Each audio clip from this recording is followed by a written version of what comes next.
तपाईहरुले सिलाएको कुर्तामा सिलाउँदाखेरि कसरी सिलाउनुहुन्छ है ल हेर्नुस् यो पछाडीको यो अगाडिको यो हो अनि तपाईहरुले कटिङ गर्दा कसरी कटिङ गर्नुहुन्छ हैन यो चाहिँ अन्तबाट बनाएको सुट हो अनि बनाइदिनु भन्नुभएको त अनि यस्तो भयो अनि फेरि बनाइदिनु यो भनेको अब बन्दैन भन्नुभयो रे अनि उहाँले है यो सिलाउने मान्छेले अब बन्दैन भन्नुभयो रे अनि फेरि उहाँले म कहाँ ल्याउनु भएको छ अनि मैले यसो हेरे अनि यो यस्तो यस्तो भएको छ भनेको भने अनि उहाँले भन्नुभयो बन्दैन भने भन्नुभयो है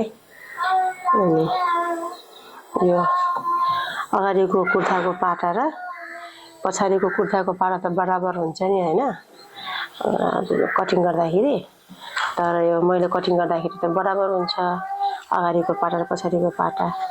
अनि तपाईहरुले कटिङ गर्दा कस्तो हुन्छ हैन ल हेर्नुस् यो पछाडीको पाटा पछाडीको यो यहाँ छ है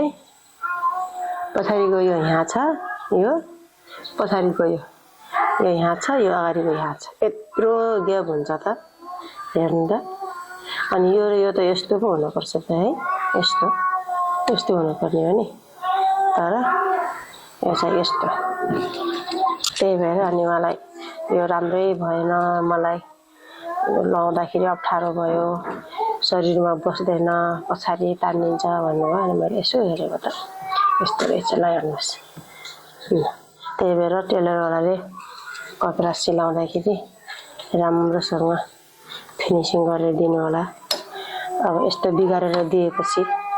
अनि त्यो कस्टमर फेरि फेरि तपाईकोमा फर्केर थोरै आउँछ त यो चाहिँ हाम्रो मधुबन लाली बजारमा कुन टेलरमा सिलाउनु भएको हो अब टेलरको नाम नभनौँ हैन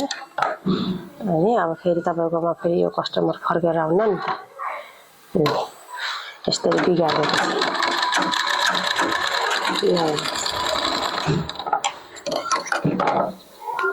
यस्तो छ अगाडिको यति लामो छ पछाडिको यति छोटो छ यस्तो हुन्छ यस्तो पनि हुन्छ र हाम्रो यो मधुबन लाली बजारमा सिलाउनु भयो रे अब टेलरको नाम नभनौ फेरि सुनेपछि फेरि मार्छ है ल हेर्नुस् अब मैले यो फिनिसिङ गर्दैछु मैले बनाइदिँदैछु यो अनि अब यो बन्छ एकछिनमा यतिको ग्याप छ यस्तो त नहुन पर्ने हैन ल अब यो एकछिनमा बन्छ है त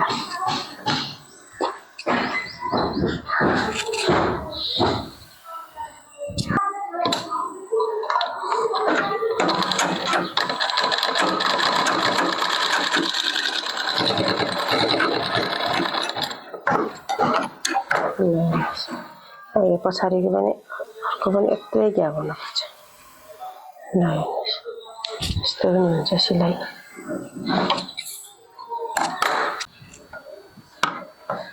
मैले एउटा काटेँ अब अर्को पनि काट्दैछु अब बल्ल बराबर भयो नि त हैन बल्ल बराबर भयो ल हेर्नुहोस् यति धेरै अनि बराबर पनि छैन फेरि एउटा धेरै छ एउटा थोरै छ क्या यस्तो एकपट्टिको पारा धेरै छ एकपट्टिको पारा थोरै छ यस्तो पनि हुने रहेछ है यस्तो गरेर तपाईहरुले कपडा सिलाएर दिनुभयो भने तपाईको कस्टमर तपाईतिर कहाँ आउँछ त्यो फर्केर आउँदैन नि तपाईलाई खोजी खोजी आउँदैन नि कस्टमरलाई तपाईलाई खोजी खोजी घुमी घुमी तपाईँ कहाँ आखिर आउने पो बनाउनु पर्यो ल हेर्नुहोस् अब चाहिँ बराबर भएको छ है अब बाउला जोड्छु